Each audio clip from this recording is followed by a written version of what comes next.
Hi YouTube, csection here. I've posted a couple of videos about some very random things, but today I'm going to talk about my C-section that I had. See, today is Thursday. I tried to do this on Monday, which would have been a week, but so it's been a week and 4 days. I had a planned C-section. My child was breech and she didn't turn. She's actually butt down. The doctor, when they cut me open and did everything, they're like, we got a butt. I was like, well, that's great. Where's the baby? Anyway, so I had a C-section, and I know before I had it, I was really, really nervous. In fact, when I went to go into the operating room, they wouldn't let my partner and my mother. My husband is not in the States right now. He's actually overseas. So he was actually on the iPad Skyping with me, which kind of sucks for him and his first child. But they wouldn't let my mother in when they took me into the operating room. I guess they don't want the partners to see me getting stabbed in the back, or women getting stabbed in the back with the epidural. Anyway, I walk in and everything's brightly lit. They all have masks on. I'm ginormous. I'm in this gown, I'm sure, showing everyone my booty.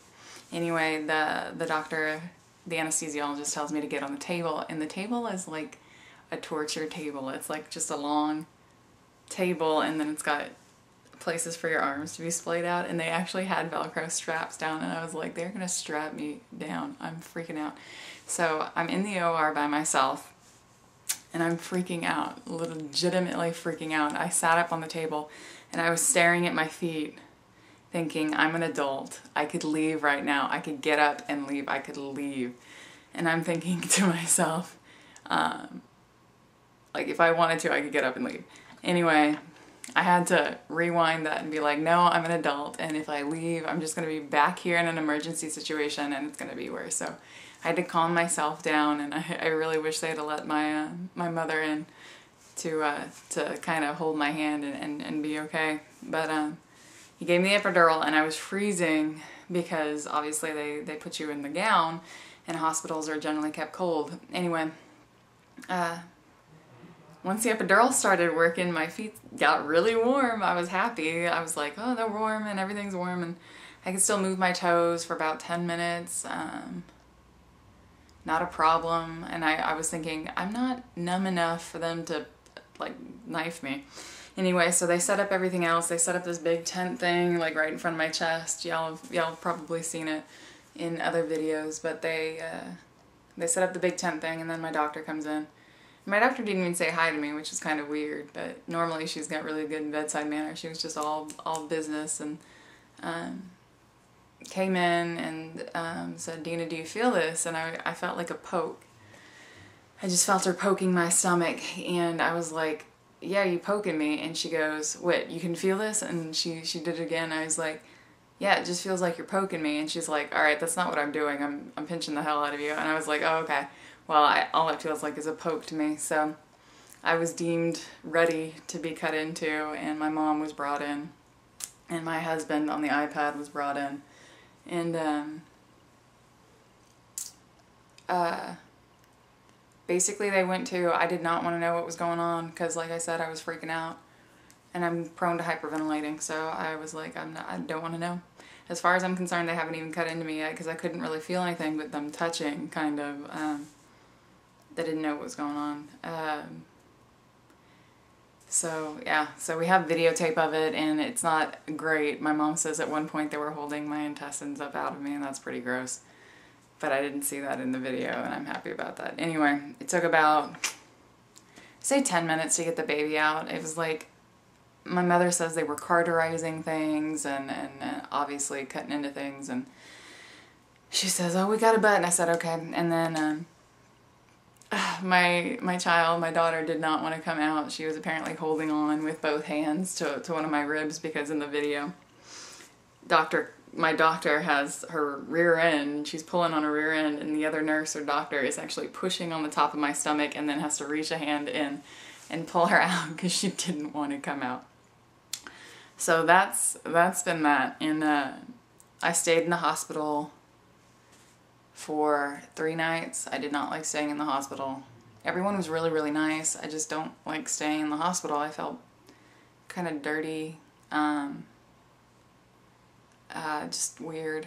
The medicine that the epidural is also, they have morphine in there, and I scratched the crap out of it. I thought, when he said it was going to be itchy, I was like, all right, I can deal with itchy. I've been itchy my whole pregnancy, right? Your chest and your belly's itchy. Well, I was not expecting my face to be itchy. My face for 24 hours was like a fireball of itch. So I actually got so bad, I opened up a couple of raw spots on my nose that are gone, fortunately, now. But, yeah, my face was incredibly itchy. I didn't want to take any of the medicine because I was going to try and breastfeed, which I'm still trying to do. That's a different story altogether. But I didn't want to take the heavy-duty medicine, so the next day I didn't take anything. I would not suggest doing that. They had 2 drugs for that I could choose from, and the second day I was there, I got ibuprofen 800, Motrin 800, but they had something called Norco, and I actually still have it, but I haven't taken it at all, and I actually haven't taken my Motrin today, so I'm feeling pretty good. I'm getting around pretty good, I think. But that all comes from advice from other women about standing up and standing up straight and moving really, really slow at first, but moving at your normal, like, upright position, like in the normal position that you would move. I can waddle fast, you know, I can waddle like at a normal pace, I guess, but I'm trying to walk normally so that my muscles heal correctly, first of all, and so that I get better quicker. I'm going to go ahead and show you. That's another thing. You can't cough, sneeze, or laugh. Don't let anyone make you laugh because it will not be good.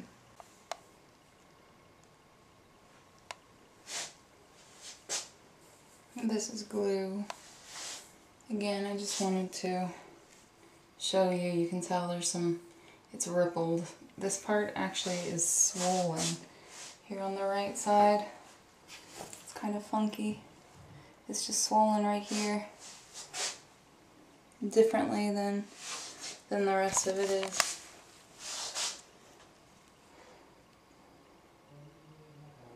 But it's below my panty line.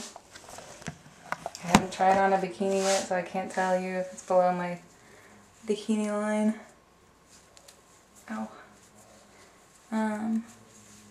But like I said, it doesn't hurt, it itches, but what hurts is like here down, which is why this glue is still there, because me picking at it actually is painful. And that's where I would normally wear my pants. So this is 1 week and I guess 4 days postpartum, baby number 1. I just have the one stretch mark actually in my belly ring area, just right in between my belly button and the ring piercing, which is weird. Anyway, that's my belly.